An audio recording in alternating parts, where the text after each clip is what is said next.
여러분, 저는 말씀을 읽고 묵상하면 할수록 오늘 본문에서 좀 이해되지 않은 몇 가지 궁금증이 좀 생겼어요. 왜 저렇게 하지? 왜 이렇게 행동하지? 좀 상식적이지 않는데? 라는 부분이 있었습니다. 세 가지가 있었는데요. 첫 번째는요, 제비뽑기를 왜 했지? 라는 거예요. 물론 제비뽑기를 왜 했는지는 우리는 다 알아요. 그런데 제가 왜 제비뽑기를 했냐라고 말하냐면, 이게 이해가 안 되냐 하면 그 다음에 행동들이 나타나야 되는데 그 다음의 행동이 너무 생각지 못하는 반응이에요. 여호수아 7장에 보면 이스라엘 백성들이 여리고성을 함락하고 나서 그 다음 성읍이었던 아이성 성읍을 함락시키기 위해서 전투를 임하죠. 근데 이스라엘 백성들이 패합니다. 그래서 그들이 이 패배의 원인이 뭔지 알기 위해서 무엇을 합니까? 제비뽑기를 해요. 12지파에 한 사람씩 나오라고 해서요, 가족들을 뽑고요, 한 지파를 뽑고요, 한 지파 중에서 그 가족들을 뽑고요, 그 가족들로 인해서 세라의 아들 아간이 뽑힙니다. 제비뽑기 하고 나서 어떤 일이 벌어집니까? 사람들이 돌을 던져서 아간을 죽입니다. 그리고 나서 그 주검 위에 돌을 얹어요. 그걸 기념하는 거죠. 근데 오늘 말씀에 보세요. 우리가 지난주 본문이었지만 그렇게 악착같이 제비를 뽑아서 이 원인이 누구 때문인지를 밝혔어요. 요나 때문인 거를 알게 됐어요. 그러면 and then, 그리고 나서 그 다음은 뭔데? 최소 여러분, 상식적으로 제가 생각해 보면 꽁꽁 묶어갖고 돛대 위에 달아야 돼요. 그래야 되지 않습니까? 아니면은 때려서 바다에 던져버려야 돼요. 그래야 될 것 같은데 오늘 말씀은 어떻게 하고 있습니까? 마치 너 때문이야 라고 말하는 게 아니라 역전이 됐어요. 거꾸로예요. 조심스럽게 묻습니다. 요나 어떻게 하면 되지? 자, 우리 11절 한반절 같이 한번 읽어볼까요? 시작. 무리가 그에게 이르되 우리가 너를 어떻게 하여야 바다가 우리를 위하여 잔잔하겠느냐 하니, 죄인 취급하는 게 아니라 반대로 제가 듣겠사오니 말씀하옵소서, 가르쳐 주세요. 이 문제를 해결할 수 있는 사람은 당신밖에 없습니다. 마치 요나를 좀 높여 세우고 있지 않습니까? 제비뽑기를 뭐하러 했습니까? 라는 생각이 드는 거예요. 두 번째는 오늘 말씀에서 이해되지 않는 게 뭐냐면 요나의 대답이에요. 좀 성의 없는 대답? 좀 왜 이렇게 말하지? 이해가 되지 않습니다. 하나님께서 아수르의 수도였던 니느웨로 가서 그들에게 복음을 전해라, 하나님의 심판이 임할 거니까 회개하라고 복음을 전해라 말씀했지만 요나는 어떻게 합니까? 듣지 않고 불순종해서 다시스로 가지요. 선지자로서 직무를 유기하는 겁니다. 도망쳐요. 근데 지난주의 말씀처럼 추적하시는 하나님 앞에 붙잡힙니다. 그러면 나 때문에 이 모든 사람이, 배 안에 있던 사람이 몇 명인지는 모르겠지만 나 때문에 이 많은 사람들이 고통을 당하는 거였기 때문에 어떻게 해야 돼요? 아, 내가 잘못했구나 깨달았다면 하나님께서 자신에게 하셨던 말씀을 하나님을 알지 못하는 그 이방 선장을 통해서 일어나 부르짖으라 쿰 케라, 꿈 깨라가 아니고 히브리 단어로 쿰, 일어나라, 외치라, 부르짖으라, 캐라, 이 단어를 들으면서 자신의 잃어버렸던 사명, 소명, 선지자의 직분의 감당, 내가 선지자였지라고 하나님 가르쳐 주시는 것으로 그는 이게 도망치는 게 하나님 뜻이 아니구나. 많은 사람들이 한꺼번에 보는 자리에서 제비를 던졌다라고 말씀드렸잖아요. 하나씩 하나 제비 뽑은 게 아니라, 그러면 그 수많은 사람들 중에 유일하게 그 제비가 내 앞에 똑 떨어진 걸 보면서 이거는 하나님 뜻이구나. 너의 천직이 뭐야? 너희 신이 너에게 준 직업이 뭐야? 라고 했을 때 나의 천직은 선지자지, 나의 사명은 선지자지. 여러분, 이 정도 됐으면 어떻게 해야 돼요? 주님 잘못했습니다. 주님 저 때문이에요. 저 때문에 이 사람들을 괴롭게 하지 마세요. 주님 제가 회개하고 돌아가겠습니다. 이 정도는 해야 되지 않을까라는 생각이 드는데 어떻게 합니까? 우리 12절 상반절을 읽겠습니다. 12절 상반절 시작. 그가 대답하되 나를 들어 바다에 던지라. 그리하면 바다가 너희를 위하여 잔잔하리라. 아멘. 좀 살고자 하는 의지가 없어 보이지 않습니까? 그렇지 않아요? 에휴, 그냥 던져놔. 던져 그냥. 니느웨로 가느니 차라리 내가 죽고 말지. 약간 이런 뉘앙스의 약간 그런 듯한 모습이 비춰집니다. 그리고 또 제가 이해되지 않는 게 뭐냐면 이 나머지 요나 말고 무리들의 행동이에요. 여러분, 제비를 뽑아서 문제의 원인이 요나 때문인 걸 알았습니다. 그래서 요나에게 물어요. 어떻게 하면 배가 풍랑이 잔잔해지냐? 그랬더니 요나가 가르쳐줘요. 뭐라 그래요? 나를 바다에 던지면 돼. 그러면 해결책이 나왔어요. 정답을 알아요. 그럼 어떻게 해야 돼요? 정답을 쓰면 돼요. 요나를 던지면 됩니다. 근데 이 사람들이 어떻게 합니까? 13절 같이 한번 읽어보겠습니다. 시작. 그러나 그 사람들이 힘써 노를 저어 배를 육지로 돌리고자 하다가 바다가 그들을 향하여 점점 더 형용함으로 능히 못한지라. 아멘. 지금 어떻게 했냐면 사람들이 요나를 포박해갖고 바다에 던지는 게 아니라 배를요, 노를 힘껏 저어갖고요 육지에 정박시키고자 했던 겁니다. 그 이유가 뭐예요? 요나를 살리고자 한 거예요. 아니, 죽이랬더니 왜 살려요? 그럴 거면 제비 뽑기를 왜 해? 라는 생각이 제가 들었던 거예요. 바람 앞에 등불과 같이 언제 어떻게 될지 모르는 위태로운 순간입니다. 모든 사람이 살고자 울부짖는 아비규환의 상황입니다. 그래서 질서라는 건 당연히 찾아볼 수 없겠죠. 그런데도 불구하고 요나는 너무 차분하고 요나의 말에 행동하지 않는, 반대로 행동하는 이 무리들. 요나가 하나님을 향해서 주님 잘못했습니다 부르짖어야 할 판에 요나는 가만히 있고 무리들이 여호와 하나님이여. 이상하죠? 자, 그러면 이 계속되는 풍랑 속에서 죽고자 하는 요나와 살리고자 하는 이 무리들, 이 말씀을 통해서 오늘 성경이 우리에게 주는 메시지가 무엇인지를 몇 가지 살펴보도록 하겠습니다. 여러분, 오늘 말씀이 우리에게 주는 첫 번째 메시지는 이것입니다. 던져야 산다. 던져야 산다라는 것이에요. 자, 11절을 보세요. 무리가 요나에게 물어요. 너를 어떻게 해야 이 형형한 바다가 잠잠해지냐 했더니 요나가 말하죠. 나를 바다에 던져. 12절 상반절 다시 한번 읽어보도록 하겠습니다. 그가 대답하되 나를 들어 바다에 던지라. 그리하면 바다가 너희를 위하여 잔잔하리라. 아멘. 여기서요 바울이란다. 요나가 죄송해요. 갑자기 막 바울도 나오고 막 그래요. 요나가 뭐라고 말하고 있습니까? 던지래요. 자신을 던지래요. 히브리 단어로 던지다라는 단어는 툴이란 단어입니다.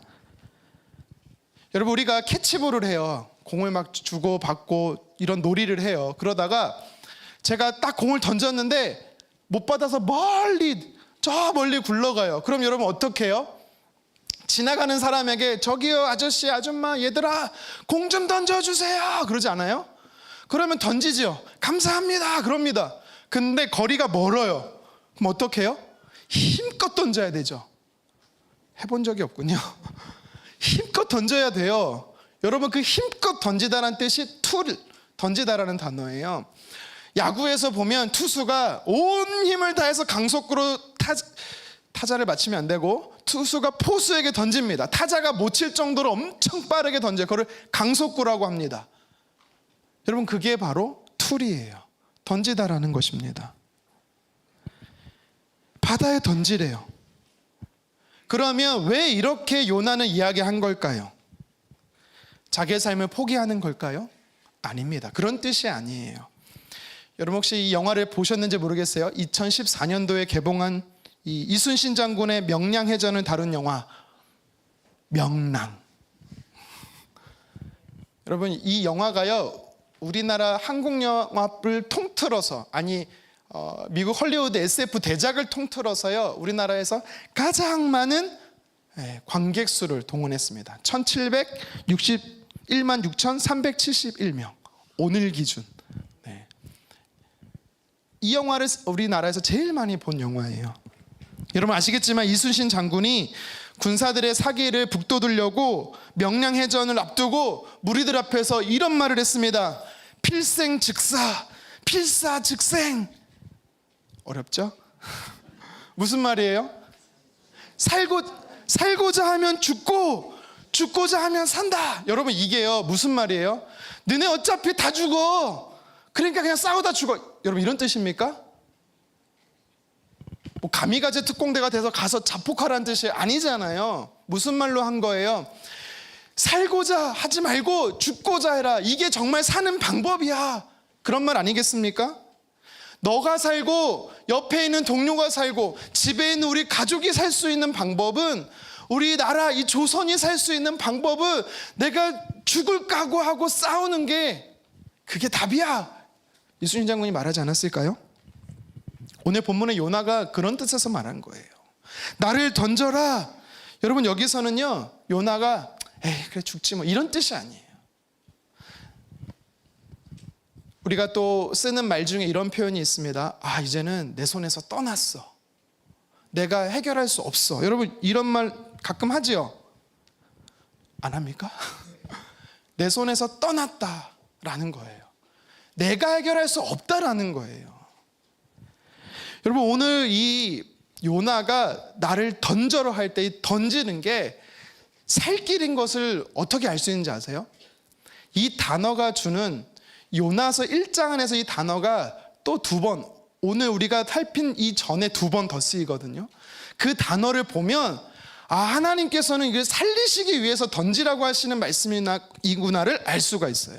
자, 먼저 지난주 본문이었는데 5절에 보면 사람들이 막 뭘 던져요. 막 요동치는 풍랑으로 인해서 배가 파손될 것 같으니까 이 사람이 두 가지 행동을 하잖아요. 뭘 합니까? 첫 번째는 자기의 신을 찾아요. 자기의 직업의 신을 찾고 가족의 신을 찾고 민족의 신을 찾았잖아요. 그리고 나서 그들이 안 되니까 하도 참다 마지막에 뭘 합니까? 짐을 던져버려요. 물건들을 던져버립니다. 우리 같이 한번 읽겠습니다. 5절 상반절입니다. 사공들이 두려워하여 각각 자기의 신을 부르고 또 배를 가볍게 하려고 그 가운데 물건들을 바다에 던지니라. 아멘. 여기 던진다가 툴이란 단어예요. 왜 던집니까? 여러분, 지난주도 말했지만 이 배는 무역선이에요. 무역선이라 하면 짐들은 다 뭐예요? 다 물물 교환, 다 돈 되는 가치 있는 것들이에요. 쓸데없는 게 아니고. 그러니까 이 사람들은요 물건들을 다 던진 거예요. 왜? 살아야 되니까. 아니, 내가 죽으면 그게 무슨 소용이 있어요. 일단 살고자 다 던지는 겁니다. 그리고 그들이 던졌던 건 대부분 뭘까요?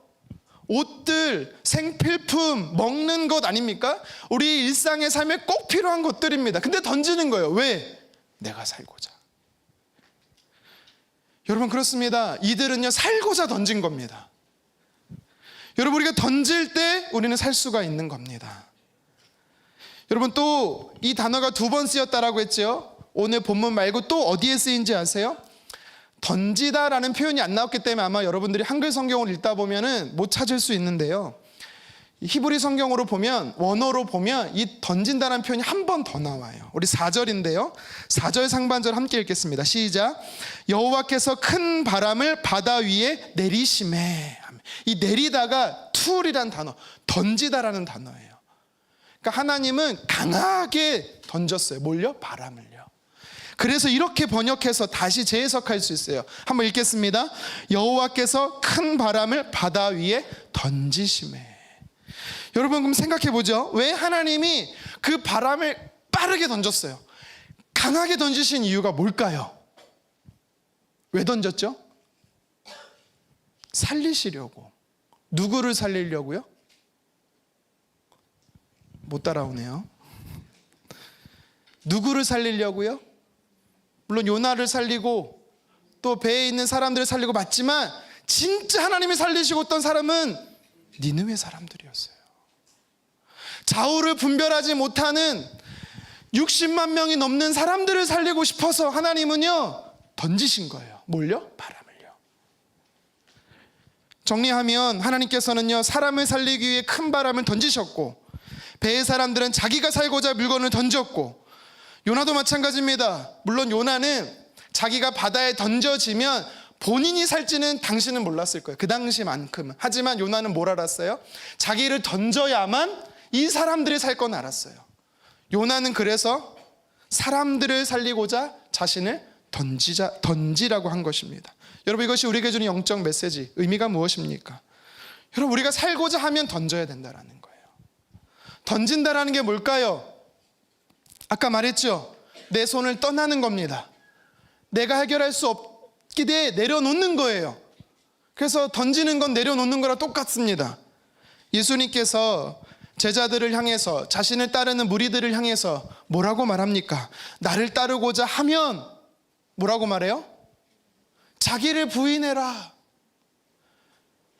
여러분, 여기서 같이 한번 성경 읽어볼까요? 마가복음 8장 34절입니다. 시작. 무리와 제자들을 불러 이르시되 누구든지 나를 따라오려거든 자기를 부인하고 자기 십자가를 지고 나를 따를 것이니라. 아멘. 여기서 부인하다라는 게 뭐냐면 던지다라는 의미예요. 내려놓다라는 의미입니다. 자신의 의지, 뜻, 계획, 그거를 던지라는 겁니다. 예수님을 따라가는 제자는요, 자기의 뜻을 고집하며 살아가는 인생이 아니고 내가 따르는 목자 대신, 주인 대신 하나님, 예수님의 뜻과 계획을요, 나의 뜻으로 따라가는 존재입니다. 그리고 이것을 구체적으로 조금 더 이야기를 하면, 우리가 예전에 갈라디아 말씀을 봤잖아요. 갈라디아에서 성령의 소욕을 따르라고 말하면서 육체의 소욕을 따르지 말라라고 바울이 얘기했잖아요. 그래서 바울이 오늘 잠깐 나온 거예요. 갈라디아서 5장 17절에서 21절에 15가지를 구체적으로 이야기하면서 우리가 육신적으로 따르지 말아야 할 것, 버려야 할 것, 던져야 할 것들을 이야기를 했습니다. 여러분, 그게 제자의 삶이라는 거예요. 그걸 던지는 게. 예수님은 그걸 부인한다라고 표현을 했고요, 오늘 구약에서는요, 던진다라고 표현하고 있는 겁니다. 여러분, 성경은 구약이냐 신약이나 우리에게 동일하게 말합니다. 하나님의 사람은 던져야 산다라는 겁니다. 내려놓을 때 사는 것입니다. 이것은 다른 말로 하면 하나님께 맡길 때 산다라는 것입니다. 그래서 던진다의 동의어는요, 맡긴다라는 거예요. 누구에게요? 하나님께. 요나는 자신을 던졌어요. 이 말은 무슨 말이에요? 자신의 목숨을 하나님께 맡겼다라는 것입니다. 삶을 포기했다라는 게 아닙니다. 그러니까 믿음의 고백인 거죠. 우리는 던져야 삽니다. 맡겨야 살아요. 출애굽기 2장에 보십시오. 모세의 육신의 어머니 요게벳이 나와요. 분명히 바로왕이 무슨 말을 했냐면 법령을 세웠어요. 태어난 아이는 무조건, 남자아이는 다 요단강이 아니죠. 요단강 나오면 안 되는데 이따 또 요단강이 나올 건가 봐요. 네, 나일강에 던져버리라고 했어요. 그해 2살 미만의 남자는 다 죽였습니다. 근데 요게벳이 아들을 낳았어요. 모세를 낳았습니다. 3개월 동안 숨겼어요. 근데 더 이상 그럴 수 없어서 어떻게 합니까? 무슨 강에?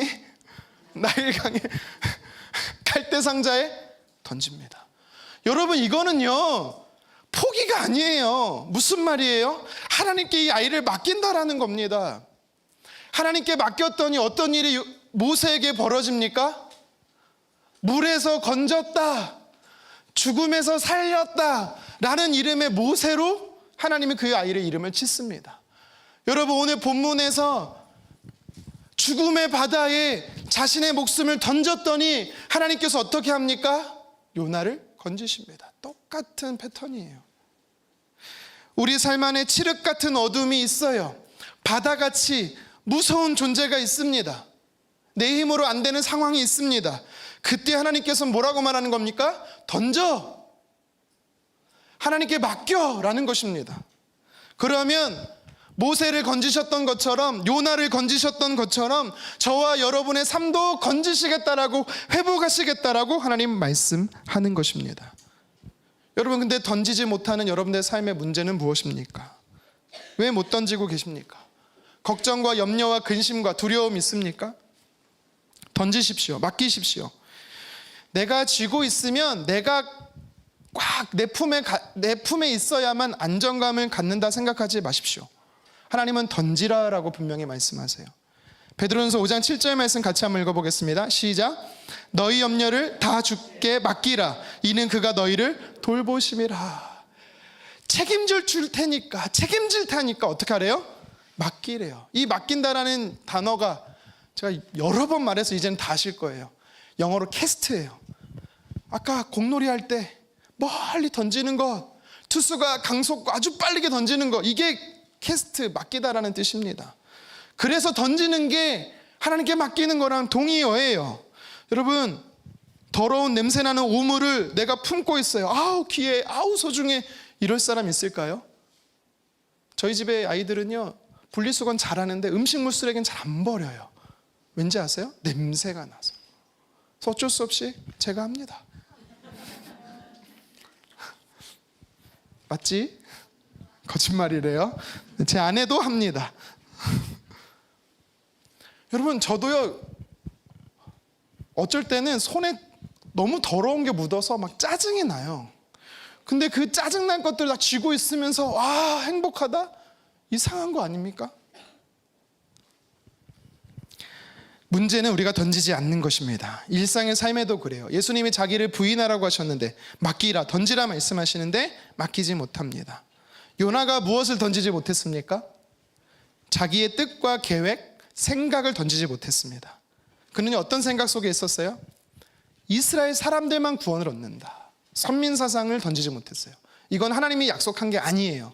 하나님은 이스라엘 사람도 물론 구원하시지만 이방 사람도 구원하시기로 하나님의 뜻 안에 있었습니다. 그런데 그들은요, 철저한 선민사상에 빠져 있었어요.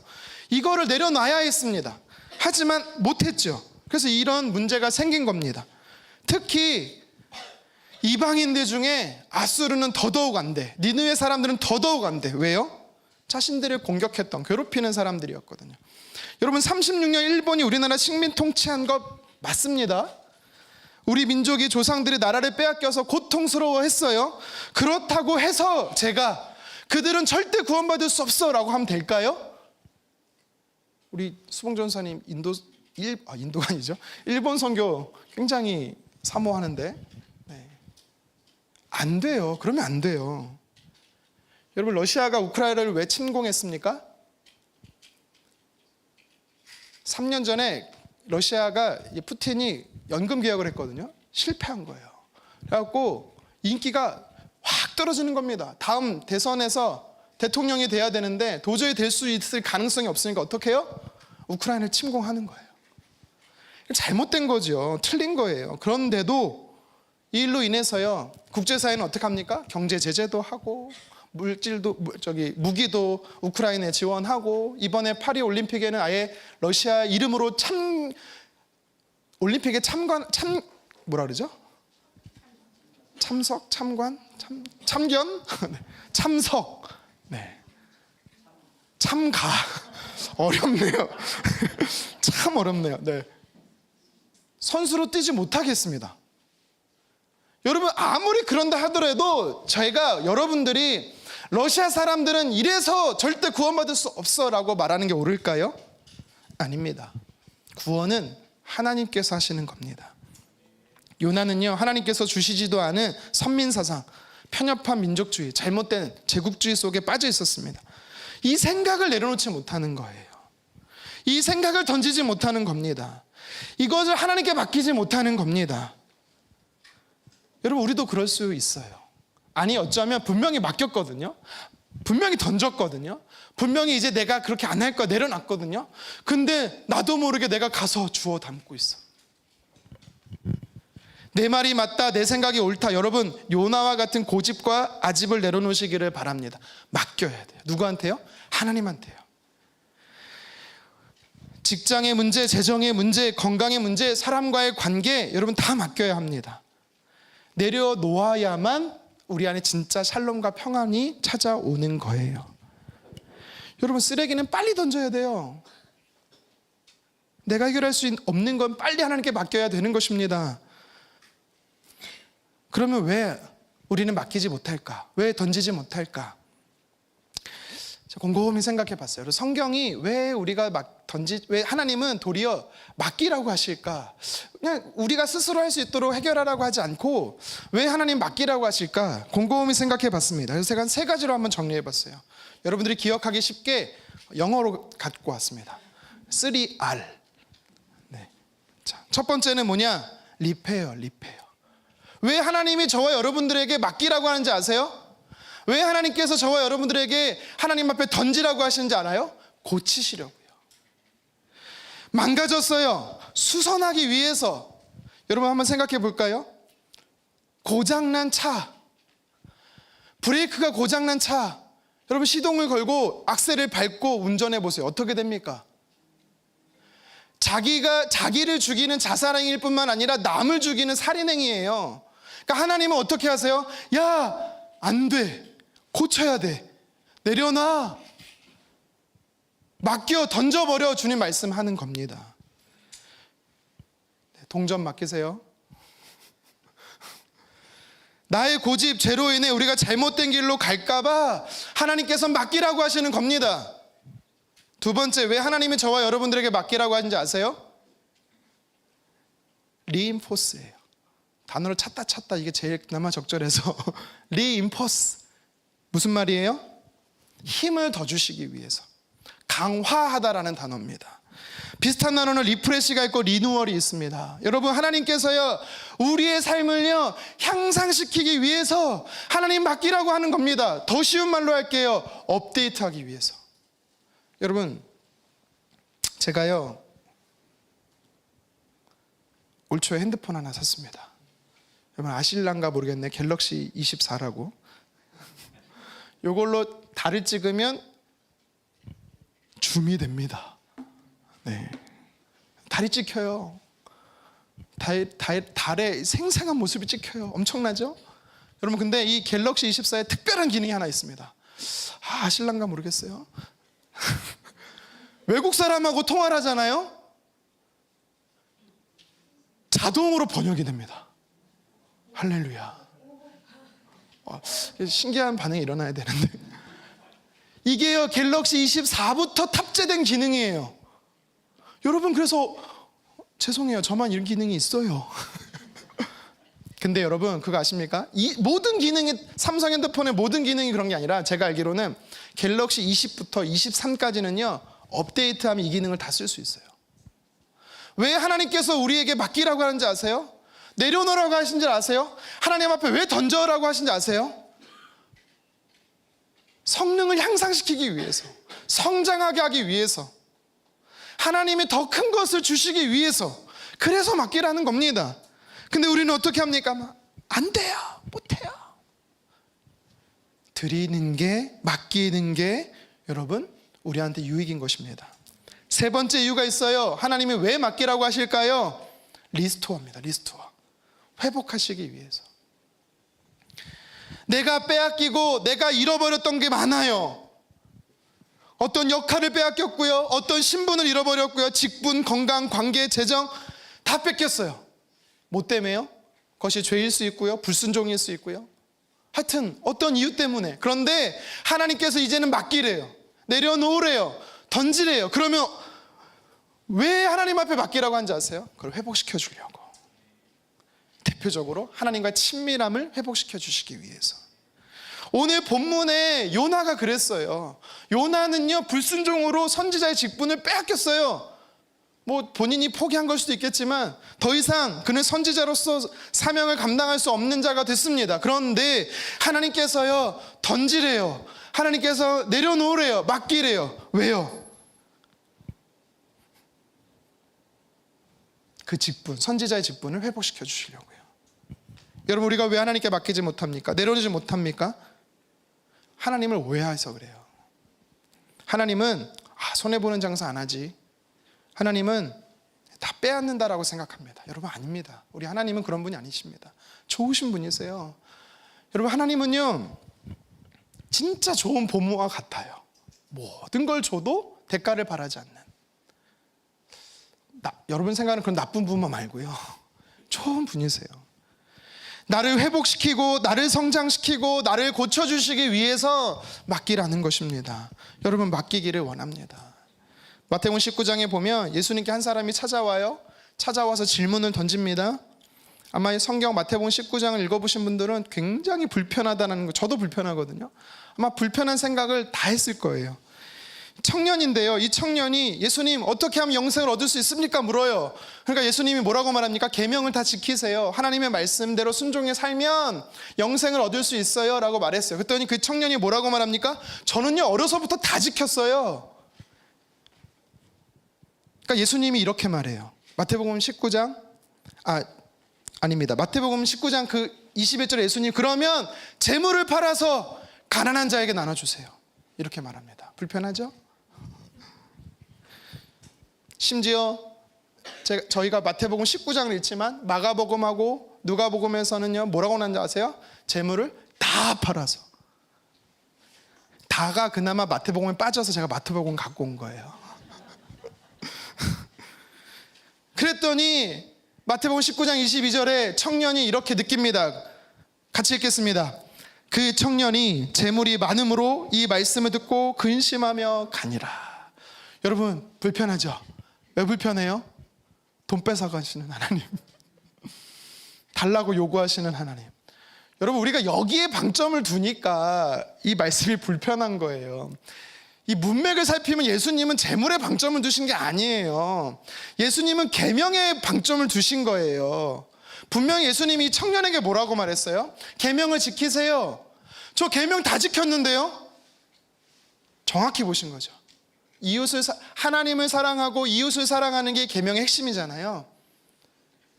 예수님이 딱 볼 때 이웃을 사랑하지 않거든요.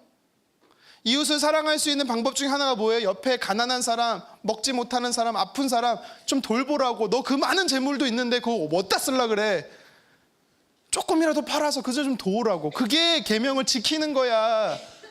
우리는 재물에 방점을 찍으니까 이 성경을 마태복음 18장 읽고 20장으로 넘어가는 거예요. 그래서 아닙니다. 그 뜻이 아니에요. 예수님은 재물 다 팔아 그 뜻이 아니고 말씀에 방점을 두는 거예요. 순종에.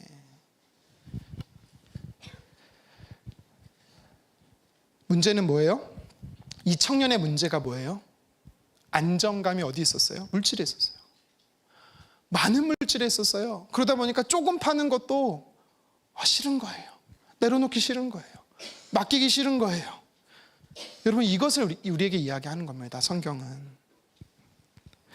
왜 달라고 하십니까? 하나님은 왜 맡기라고 하십니까? 왜 하나님을 의지하라고 하십니까? 왜 내려놓으라고 하십니까?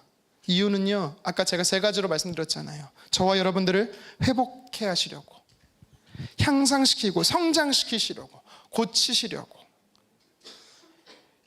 이 부자 청년처럼 우리가 막 자꾸 싸매려 그래요.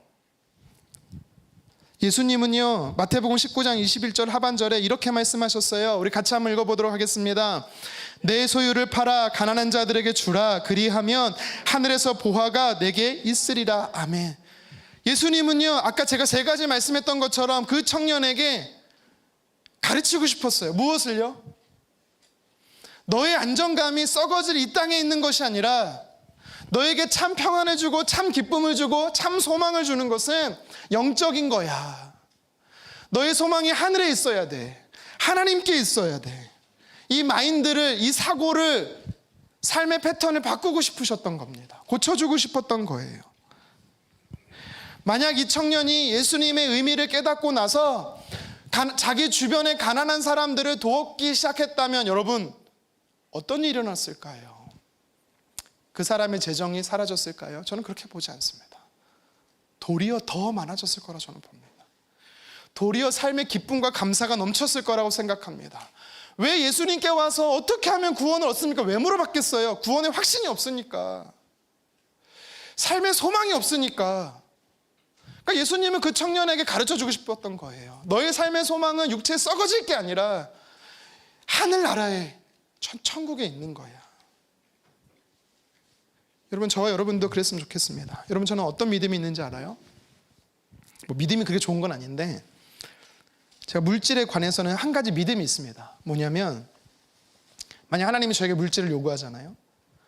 여러분들이 요구하신다는 게 아니라 저에게 물질을 요구하는 분들이 간혹 있어요. 특히 청년들.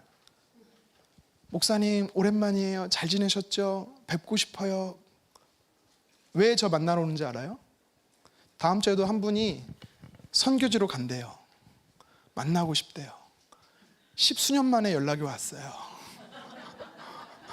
왜 만나고 싶겠어요? 목사님 후원해 주세요. 제가 한 10년 전에 가르쳤던 15년 전에 가르쳤던 청년들한테 그랬거든요. 선교지로 나가면 연락해라. 후원해 주겠다. 잊어버려도 되는데 그건 기억해. 근데 저는요 속상하지 않습니다. 기쁩니다. 왠지 아세요? 지금까지도 마찬가지예요. 하나님께서 만나서 후원해라고 한다면 이거는 하나님이 내게 있는 걸 뺏어간다 생각하지 않고 하나님께서 흘려보내게 하심으로 인해서 더 주시겠다라는 확신이 있습니다. 지금까지 그렇게 살았습니다. 여러분, 제가 생긴 건 그렇게 생기지 않았지만 굉장히 F 같고 굉장히 문과 같지만 저는 T에 굉장히 이과적 사고가 큰 사람입니다. 수에 능통합니다. 근데 제가 수를 세지 않는 게 한 가지 있습니다. 뭔지 아세요? 저희 집 재정은 수를 세지 않습니다. 그냥 맡깁니다. 던집니다. 올인하죠, 주님께. 네, 그렇습니다. 하나님은 분명히 말씀하셨어요. 더 주신다. 먼저 그 나라와 의를 구해라. 그래야면 더 주시리라. 저는 이걸 저의 말씀으로 받습니다. 지금까지도 그렇게 살아왔고 하나님 그렇게 일하셨습니다. 왜 하나님 주시지? 어쩔 때는 이해 안 되게 더 주실 때가 있어요. 그러면 생각을 해봐요. 이거 오늘 내가 왜 어디다가 명품백을 사줘야 되나? 이상한데? 쓸 데가 없는데? 그러면 어김없이 하나님은 사람들을 붙여주세요. 보내주세요. 재정이 필요한 사람들. 그래서 그랬구나. 깨닫습니다. 여러분, 흘려보내는 거 쉽지 않습니다. 포기하는 거 쉽지 않습니다. 포기가 아니죠. 던지는 거 쉽지 않습니다. 하나님께 맡기는 거 생각보다 어렵습니다. 하지만 여러분 믿으시기 바랍니다. 우리 하나님은 째째하지도 인색하지도 않으십니다. 풍성하고 좋으신 분입니다. 그런데도 왜 던지라고 합니까? 왜 그런데도 맡기라고 합니까? 고치시려고, 경험케 하려고, 영적으로 성장시키시려고, 하나님께서 회복시키시려고. 여러분, 우리가 움켜쥐는 것은 아닙니다. 던지는 겁니다. 이게 신앙생활입니다.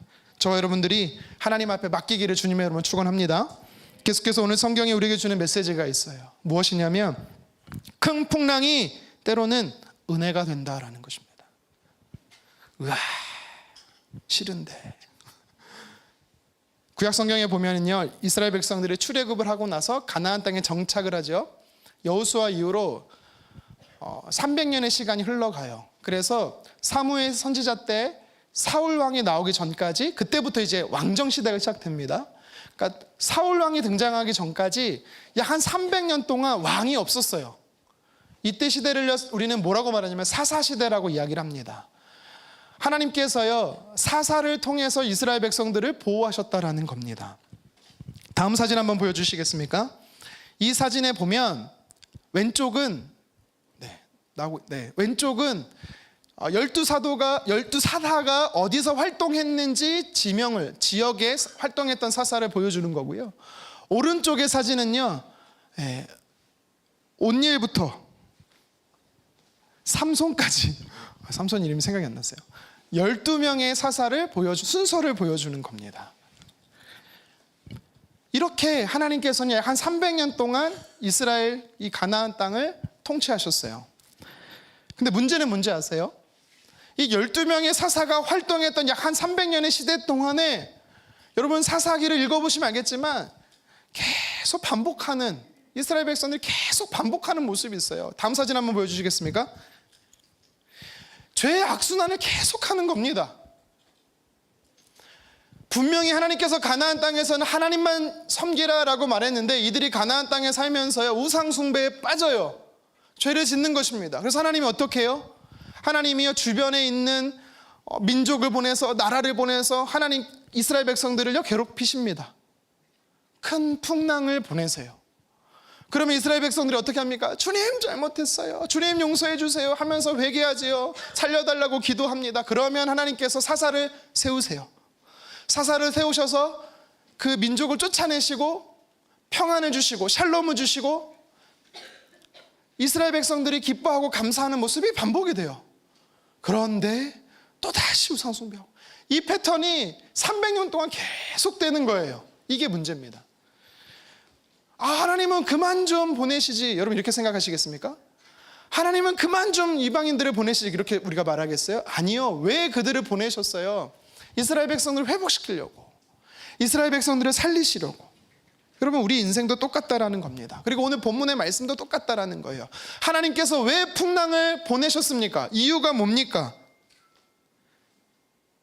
이 풍랑은요, 요나에게뿐만 아니라 배에 탄 사람들에게 은혜예요. 왜 은혜인지 아세요?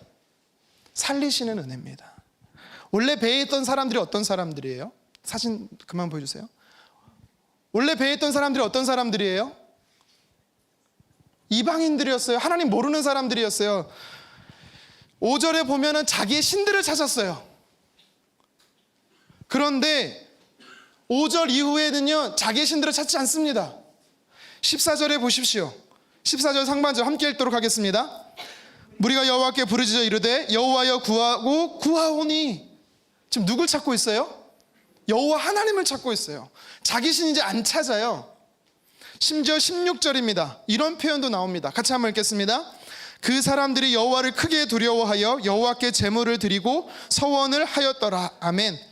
자신의 신들을 두려워한 게 아니라 여호와 하나님을 두려워했다라고 말하고요, 경외했다라는 겁니다. 그리고 뭘 했대요? 제물을 드렸대요. 이거는 예배했다라는 겁니다.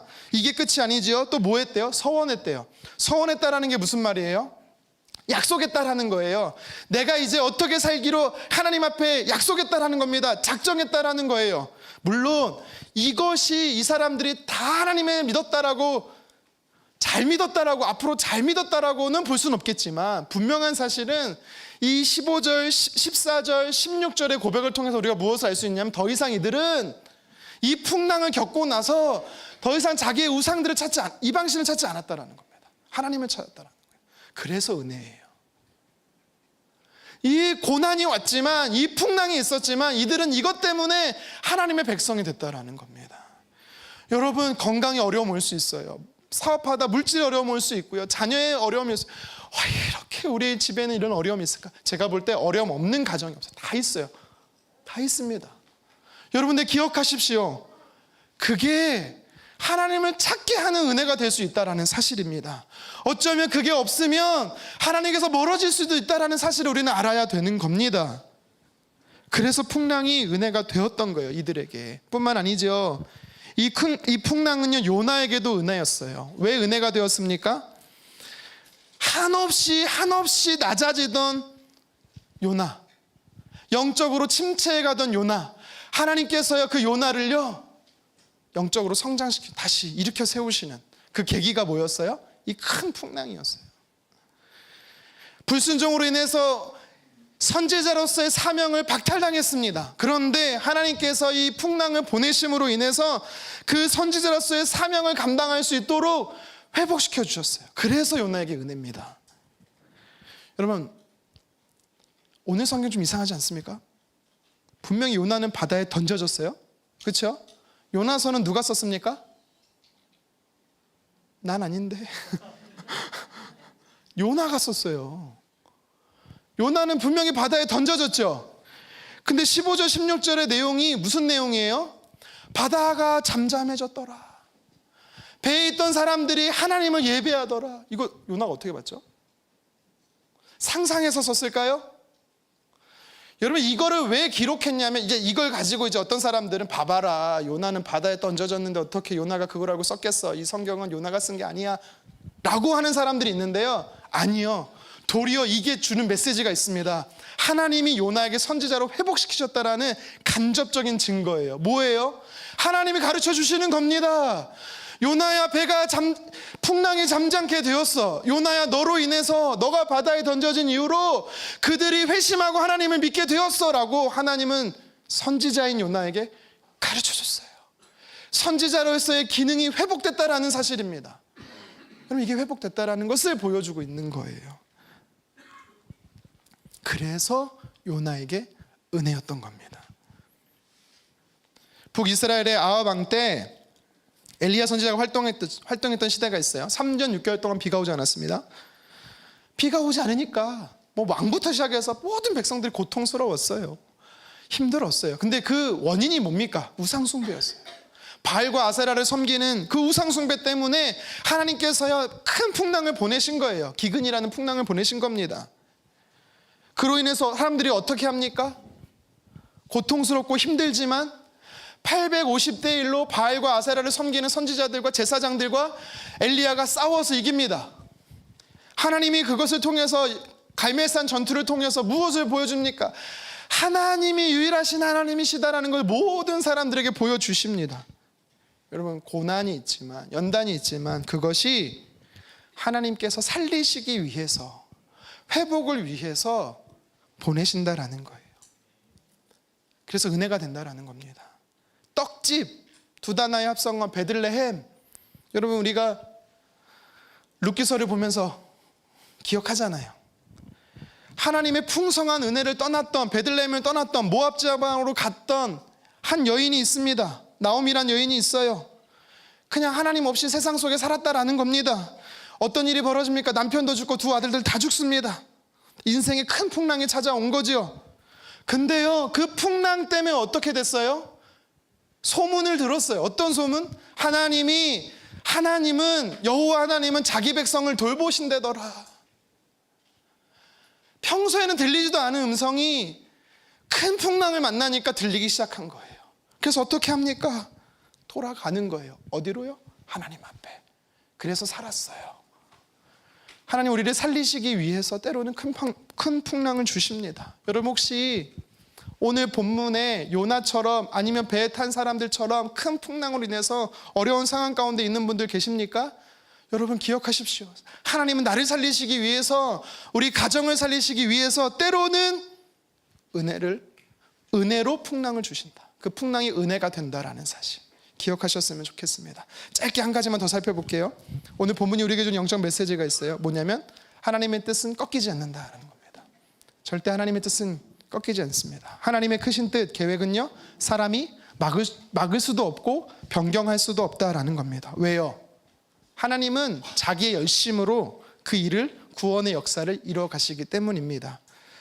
애굽의 노예로 있던 이스라엘 백성들, 하나님께서 가나안으로 인도하실 때, 광야를 통과할 때 이스라엘 백성들이 어떻게 했습니까? 마실 물이 없으며, 먹을 양식이 없으며, 또 고통스럽고 힘들면 앵무새처럼 또 반복했던 게 뭐예요? 왜 우리를 애굽에서 데리고 나와갖고 여기서 죽이려고 하느냐?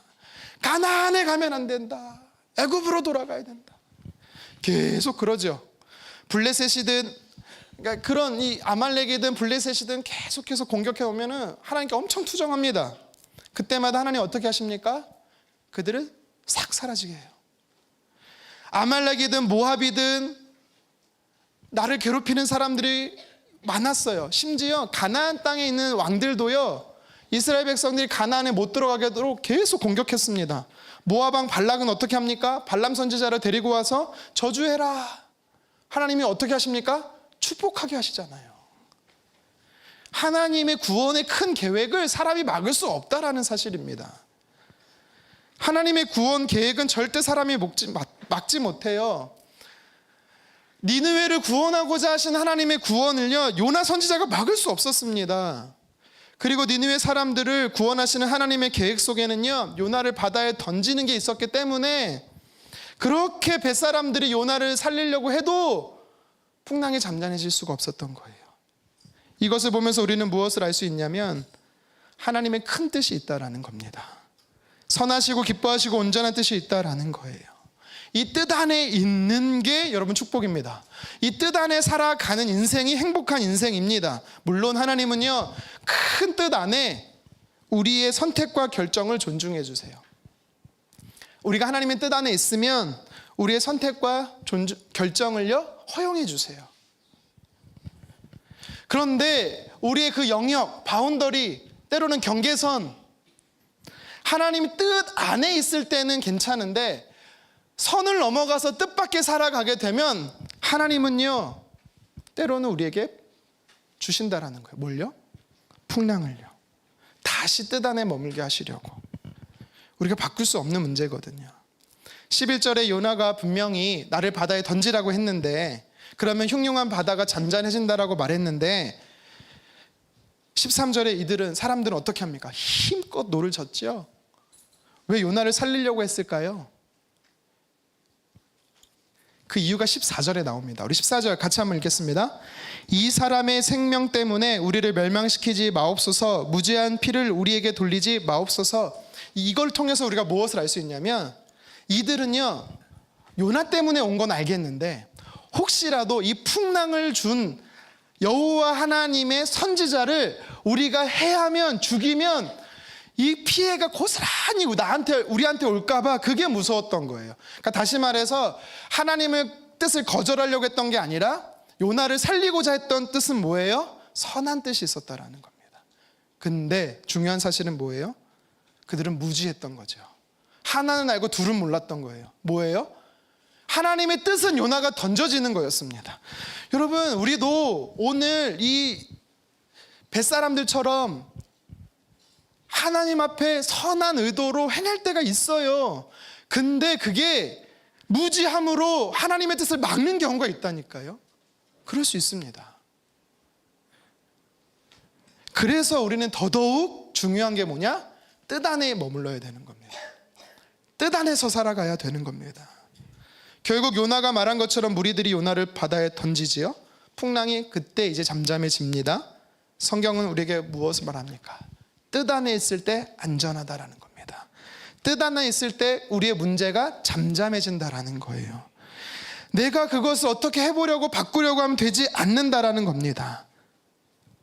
영적으로 지혜롭고 복된 인생은 하나님의 뜻 안에 머무는 겁니다. 저와 여러분들이 하나님의 뜻 안에 머물기를 주님의 이름으로 축원합니다. 말씀을 정리하겠습니다.